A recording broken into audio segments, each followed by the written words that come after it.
वस्तुओं और संख्याओं की तुलना करना। आज हम बच्चों को 1 से 9 तक संख्याओं और वस्तुओं की तुलना करना सिखाएंगे और फिर उनसे एक कार्य करवाएंगे। सबसे पहले हम एक प्रश्न का उदाहरण देखेंगे। गगन के पास इतने घोड़े हैं। यहाँ पर घोड़ों की ये जो पिक्चर्स हैं ये हमें बता रहे हैं कि गगन के पास कुल कितने घोड़े हैं। पता लगाएं कि नीचे दिए गए हर चित्र में घोड़ों की संख्या गगन के पास जितने घोड़े हैं उनसे कम है, ज्यादा है या बराबर है। तो हमें यहाँ पर घोड़ों के अलग अलग चित्र दिए हुए हैं।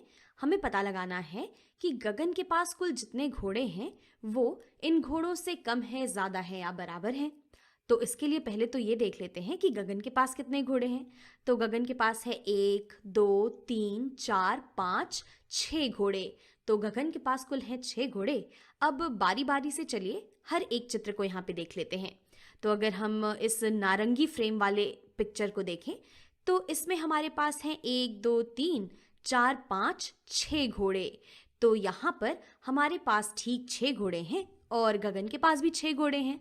यानी कि हम कह सकते हैं कि इस वाले चित्र में गगन जितने ही घोड़े हैं। यानी कि इसके नीचे हम लिख देंगे कि ये वाला जो चित्र है ये गगन के घोड़ों के बराबर है।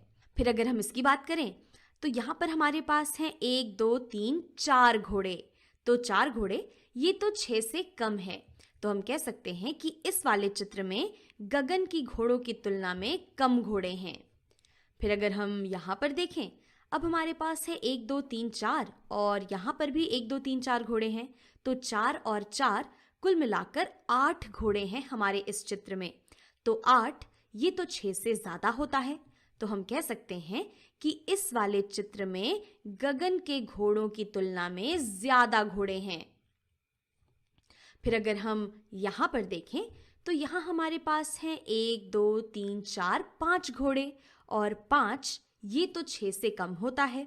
यानी कि हम कह सकते हैं कि इस वाले चित्र में गगन के घोड़ों की तुलना में कम घोड़े हैं।